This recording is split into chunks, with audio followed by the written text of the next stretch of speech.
여당과 야당 의원들이 앞다투어 토큰증권 법안을 발의하며 정치권이 토큰증권 발행 법제화에 속도를 내고 있습니다. 이로 인해 367조 규모 시장으로 성장이 기대되는 토큰 증권 시장에 대한 기대감도 커지고 있는 상황인데요.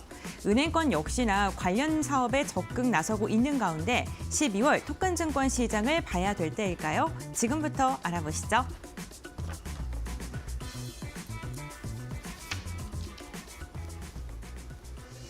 네, 12월 2일 이슈에 따라 본격적으로 마켓나우 일부 문을 열겠습니다. 박근호 이사, 곽유정 파트너 나오셨습니다. 어서 오십시오. 네, 안녕하세요. 예, 오늘 첫 번째 이슈 토큰화 증권입니다. 자, 이 부분부터 오늘 박근호 이사님이 준비해 오셨는데 어떤 포인트를 좀 보면 좋을까요? 네, 일단 시장이 굉장히 좀 어지러운데 아무래도 그렇죠. 이제 트럼프 관련주로서 한번 좀 시장에서 분위기를 좀 타지 않을까라는 생각으로 주말에 또 좋은 뉴스가 나오고 해서 준비를 좀 해봤는데요. 일단 뭐 몇 가지 좀 이슈가 있는데 그 부분 좀 말씀드리도록 하겠습니다. 트럼프 지금 당선인이죠. 당선인이 항상 입버릇처럼 얘기하는 게 나는 크립토 프레지던트다라고 얘기를 하고 다니거든요.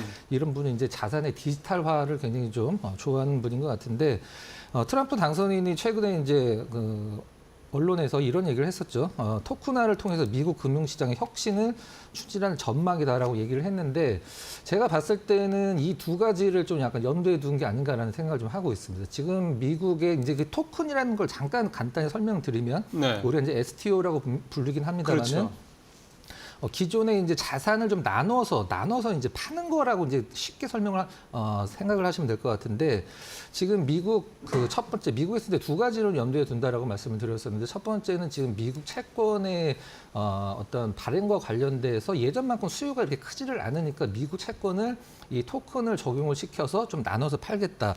소액 투자자들한테 이런 하나의 이제 염두에 둔 부분이 있고 재무부가 실질적으로 미국 국채에 대해서 이제 토큰화를 한번 염두에 두고 있다라고 발표도 했었죠. 그다음에 이 토큰 같은 경우는 보통 빌딩 같은 경우도 많이 이제 나눠서 팔기 때문에 조각 투자라고 우리가 보통 얘기를 하는데요. 지금 현재 미국의 상업 건물들이 굉장히 안 좋은 상황이죠. 그래서 이 두 가지를 염두에 두고 이제 트럼프 당선인이 이런 언급을 한 게 아닌가라는 생각을 좀 할 수 있고요. 예. 방금 전에 이제 나왔던 부분, 이제 지난주에 디지털 자산 포럼이 여의도에서 열렸는데 여야 모두 이제 같은 의견을 갖고 있기 때문에 일단 내년쯤에 이제 법안이 통과가 되면 이 시장이 크게 개화가 된다라고 이제 생각을 하시면 될 것 같습니다. 근데 올해 이 법안들이 발의가 됐다가 폐기가 좀 된 적이 있었죠. 그래서 관련주들이 기대감을 올랐다가 이제 급락을 한 경우도 있었었는데 지금 현재 미국과 일본 그다음에 싱가포르 같은 경우는 이 STO 토큰이 모두 법제화돼 있기 때문에 먼저 시장을 선점하고 발전시켜 나가는 상황인데 실질적으로 우리나라는 좀 약간 늦지 않았나라는 생각을 좀 하고 있는 상황입니다. 맞아요. 이 부분이 이제 다시 지난 10월에 법안이 재발의가 됐어요. 그래서 이 법안이 내년에 이제 통과가 된다라고 하면은 시장이 한번 큰 폭으로 좀 개화를 하지 않을까. 아까 이제 시장 규모가 뭐 386조 원이다라고 나왔었는데 미국에서는 이걸 지금 경으로 얘기를 하고 있거든요. 5경까지 이게 시장이 커질 것이다라고 얘기를 하고 있는데 실질적으로 블랙록 같은 경우도 비트코인에 많이 투자를 하긴 합니다만 이 STO에 관련돼서 굉장히 많이 준비를 하고 이제 보유도 하고 있는 걸로 알려져 있는 사실입니다. 예. 자, 그러면은 이 토큰화 STO 관련된 이 관련주들을 한번 좀 살펴볼 필요가 있을 것 같습니다. 고은별앵커 통해서 어떤 종목들이 있는지 한번 쭉 보시죠. 네, 토큰증권 관련 기업들의 최근 추이 함께 살펴보겠습니다. 토큰증권 하면 대표적으로 거론되는 종목은 핑거입니다. 관련된 솔루션을 영위하고 있기 때문인데요. 만약에 증권사에서 토큰증권 시장에 뛰어드는 회사가 점점 더 많아질수록 핑거도 수혜를 받을 수 있다라는 증권가의 긍정적인 분석이 나오고 있습니다. 핑거 같은 경우에는 지난달 추이를 보게 된다면요. 초반에는 시세가 괜찮다가 중반으로 들어갈수록 10,000원대를 이탈하는 모습이 나타났습니다. 하지만 다시금 월말이 될수록 힘을 받으면서 결국에는 11,000원 선까지 좀 회복해주는 모습이 나타났고요. 시장이 좋지 않았던 금요일장에도 불구하고 5% 이상의 시세를 내었던 종목이기도 합니다. 이와 함께 자회사가 토큰증권과 관련해서 미술품 사업에 뛰어든 기업들도 있죠. 서울옥션과 K옥션이고요. 지금 사이좋게 한 2%가량 상승하면서 마감하는 데 성공을 했습니다. 최근 추이를 보게 된다면 전반적으로 좀 고른 상승세가 나타나고 있고요. 우리기술투자 같은 경우 1%가량의 상승력이 나왔습니다만 기관 투자자들의 매수세가 최근에 가장 좋다는 점 체크해 보시면 좋을 것 같고요. 예스24 같은 경우 0.5%가량 하락했는데 아무래도 10월 달이었죠. 이 한강 모멘텀을 안고 상한가에 2번 안착한 다음에 차익 매도 물량, 테마성 종목으로 엮이면서 매도 물량이 조금 나왔고요. 이로 인해 좀 흔들리는 모습이 나타났습니다. 토큰 증권 같은 경우에는요. 추세를 보게 된다면 종목별로 좀 상이한 움직임이 나타나고 있고요. 그 가운데에서도 비트코인 그리고 가상화폐와 관련되는 종목군들을 중심으로는 최근에 꾸준한 시세를 내고 있는 것으로 확인되고 있습니다. 그렇다면 토큰 증권 관련 기업들 가운데 실질적으로 우리가 이득을 볼 만한, 눈여겨볼 만한 종목은 어떤 게 있을까요? 지금부터 알아보시죠. 예, 조금 이제 좁혀지셨죠. 어떤 관련주들이 이 STO 쪽 관련돼서 있는지. 그러니까 이제 옥션주들이 2개가 들어가 있고, 그 다음에 코인 관련주 우리기술자 같은 이런 회사도 좀 들어가 있고, 그 다음에 핑거 이런 회사도 있습니다. 자, 그럼 두 분께서는 이제 이 STO 관련주 중에서 어떤 종목을 좀 보고 계신지 한 말씀 들어보겠습니다. 먼저 박 대표님은 어떤 네. 보세요? 방금 이제 언급이 된 핑거라든가 아니면은 우리가 뭐 갤럭시야, 머니트리 이런 기업들이 이제 그동안은 STO 관련주로 글쎄요. 많이 관심 좀 받았었는데요. 이게 이제 법제화가 되고 제도화 속으로 들어간다라고 하면 실질적으로는 제가 봤을 땐 증권주들이 가장 큰 좀 그 수혜를 받지 않을까라고 해서 네. 그 기존에 우리 증권주들 말씀하시는 그렇죠. 거잖아요. 지금은 이제 법제화가 안 됐기 때문에 이런 플랫폼 기업들이 이제 거래를 하고 있는데 제도화가 안 됐는데 어떻게 거래가 할 수 있지라고 생각을 하실 수도 있긴 합니다만 금융혁신 지원 특별법으로 인해서 지금 거래가 가능하지만 이게 아직 제도화된 건 아니거든요. 그렇죠, 그래서 그렇죠. 제도화가 된다라고 하면 뭐가 달라지냐면 발행도 증권사가 하고 거래도 증권사에서 하기 때문에 증권사를 좀 약간 눈여겨볼 필요성이 있다라고 생각을 하는데요. 방금 나온 핑거 같은 경우도 마찬가지고 이제 국내 부동산 조각 투자 1호 플랫폼이라고 할 수 있는 까사라는 기업을 좀 약간 염두에 둬서 대신증권을 좀 픽을 좀 해봤는데요. 이 카사 같은 경우는 말씀드렸듯이 국내에서 이제 부동산 조각 투자 어떤 건물이 있다라고 하면 그러니까 예를 들면 이제 어떤 건물이 있으면 내가 그 건물의 주인이 이 건물을 팔겠다라고 하면 신탁사한테 팔아달라고 얘기를 하면 그 카사가 이제 신탁사가 되는 거고요. 카사는 DABS라는 것을 이제 발행을 합니다. DABS가 뭐냐면 앞에 D자를 빼면 사실 ABS라는 건 우리가 많이 들어봤던 단어거든요. 자산유동화증권 얘기하는 거죠? 그렇죠. 자산유동화증권이라고 얘기도 하고 자산담보부 채권이라고 얘기도 하는데 그 앞에 이제 디지털에 D자를 붙여갖고 이걸 발행을 해서 이제 소액 투자자들한테 그걸 나눠서 파는 거죠. 그래서 그걸 이제 우리가 보통 주식처럼 그 건물의 가격이 올라가면 내가 받았던 토큰을 이제 시장에서 자유롭게 이제 차익 실현을 할 수도 있고 이런 식으로 해서 이제 유동화를 이제 넓히는 건데 다만 좀 약간 두 가지 중에 그 차이점을 알고 가셔야 됩니다. 그 토큰화된 증권이 있고 증권형 토큰이 있는데 지금 법제화를 시키려고 하는 것은 토큰화된 증권이라는 점, 그 부분을 좀 확실하게 좀 알고 넘어가셔야 될 것 같고요. 일단 이 대신증권이 부동산 쪽과도 상당히 연관이 깊기 때문에 관심도 있고 이 카사코리아를 인수를 했었죠, 작년에. 그리고 아마 그 나인원 한남이라고 엄청 고가 아파트 있잖아요. 그 GD 산다고 해서 유명한 데잖아요. 그렇죠. 그것도 대신증권이 개발해서 분양을 한 거죠.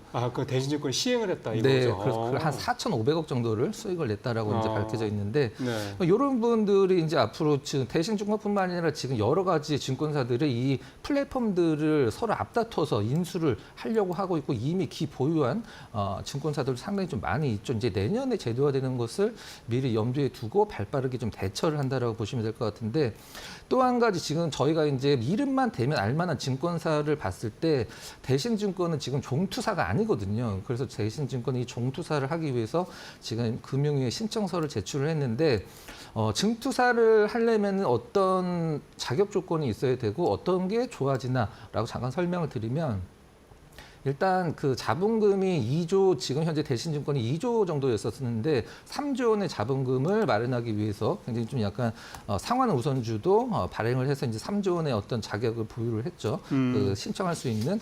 무엇이 좋아지냐면 현재 그 여러분들 거래를 할 때 수수료가 굉장히 적거나 아니면 아예 수수료가 없는 증권사들도 있거든요. 보통 그런 데를 개인 투자자분들 많이 이용하시잖아요. 그렇죠. 그러면 우리가 보통 증권사들은 이 브로커리지 수수료를 갖고 거래 수수료를 갖고 먹고 사는 기업인데 뭘로 돈을 벌지라고 생각을 하실 수도 있는데 증권사들은 여러분들이 쓰시는 신용, 미수 이런 것들을 돈을 이따 한마디로 빌려주면서 그거에 대한 이자로 굉장히 많은 수익을 내고 있거든요. 론 사업이군요, 일종의. 그렇죠, 맞습니다. 예. 그래서 그 부분들이 이제 종투사가 아니었을 때는 자기 자본의 100%만 돈을 빌려줄 수 있는데 종투사가 되면은 자기 자본 대비 200%까지 신용 공유를 할 수 있다는 점이 달라지는 거고요. 그 다음에 헤지펀드의 이제 대출이라든가 아니면 우리가 여행 갔을 때 이런 환증 같은 것도 국내에서 많이 하는데 그런 부분들도 종투사가 되면 가능해진다는 점. 자, 정리를 하면은 국내 1호 부동산 조각 투자 STO 관련돼서 카사라는 기업을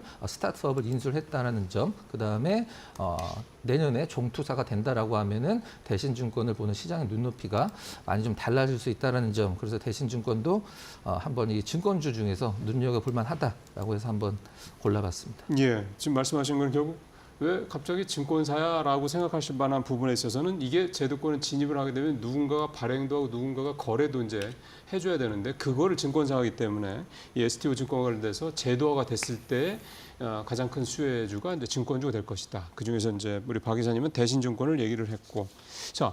우리 곽유정 파트너님은 어떤 종목을 생각하고 계세요? 저도 증권주 가지고 왔고요. 예, 네, 생각 두 분이 같이 치네요. 네, 증권 가지고 왔습니다. 네. 확실히 이제 STO 시장이 전망이 밝습니다. 왜냐하면 뭐 미술품이라든지 내지는 뭐 저작권, 명품, 뭐 음원 이쪽 자산들을 다양화해서 증권화 시키는 게 STO 그렇죠. 아니겠습니까? 그러다 보니까 2030년도 기준으로 했을 때 367조 규모로 시장 자체가 성장할 것으로 지금 전망이 되는 상황이기 때문에 지금 수많은 또 증권사들이 계속해서 관심을 갖고 있는 분야라고 볼 수 있을 것 같고요. 하나투자증권뿐만 아니라 한국투자증권, 하나증권, 그리고 미래에셋증권 등 역시도 다른 금융사와 컨소시엄을 구축한다던가 내지는 토큰증권 사업자와 협약 등으로 이런 이제 STO 인프라 준비에 지금 현재 박차를 가하고 있는 중이다라고 보시는 게 좋을 것 같습니다. 이 STO 플랫폼 구축에 있어서 가장 사실 중요한 부분은 토큰 증권 거래가 가능한 그런 공간을 구축한다라는 게 의미가 있겠죠. 네. 왜냐하면 지금 우리 많은 이제 또 투자자분들도 HTS나 MTS를 통해서 그런 플랫폼을 통해서 거래를 하잖아요. 결국에는 증권사들은 수수료, 커버리지로 당연히 수익화를 만들기 때문에 이런 이제 인프라 구축 관련해서 계속해서 관심을 갖는 것으로 보여지고요. 그 중에서도 이제 하나투자증권 같은 경우에는 이전에도 제가 한번 설명 도와드린 적이 있었는데 2019년도에 싱가포르 STO 거래소 운영사인 캣브리지에 투자를 단행한 이력이 있습니다. 이 싱가포르 이 STO 거래소 운영사 캣브리지 같은 경우에는 올해 포모그룹이라는 핀테크 기업에 인수가 됐거든요. 네. 캣브리지 그룹의 자회사인 이제 캣브리지와 원 익스체인지를 이제 인수를 이제 당하게 됐는데 결국에는 싱가포르 쪽에서도 지금 계속해서 이 STO 싱가포르 하면은 금융의 또 중심 국가 아니겠습니까? 그렇죠. 그런 곳에서 먼저 이렇게 관심을 갖고 STO 쪽에 계속 투자를 단행한다거나 인수합병하는 이런 과정 속에서 지금 하나투자증권도 같이 함께 지금 그 궤를 같이 가고 있기 때문에 관심을 갖는 게 중요하다고 보여지고요. 하나투자증권뿐만 아니라 한화자산운용 쪽에서도 2020년도 그리고 2021년도 싱가포르 STO 플랫폼인 ADDX 이제 아이스탁스라고 불리는데요. 이쪽에도 투자를 단행한 이력도 있습니다. 그리고 하나 시스템 역시도 마찬가지거든요. 지난 2021년도 두나무 계열사인 람다 256에 무려 이제 100억 원대 가량을 투자를 했습니다.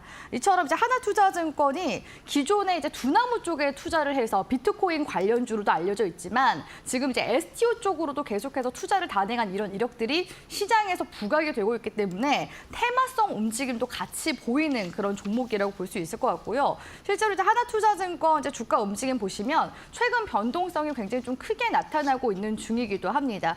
요즘에 비트코인 시세도 계속 올라가고 있잖아요. 비트코인 시세가 시세가 어느 정도 또 의미 있는 구간들을 계속해서 지나칠 때마다 거의 1,000만 원 단위로 올라갈 때마다 주가 변동성이 또 커지는 모습도 나와주고 있어서 최근에 비트코인 시장이 부각될 때 또 STO 시장 같이 함께 이슈가 나올 때 하나투자증권은 우리 시청자분들이 우선적으로 계속 흐름을 트레이딩 관점에서 보시면 좋을 것 같고요. 현재 구간에서는 이제 헤드앤숄더에 해당하는 구간이 4,000원 구간인데 단기적으로도 4,000원 구간대 기준으로 해서 트레이딩 전략 잡아갈 수 있기 때문에 하나투자증권 저는 가지고 와봤습니다.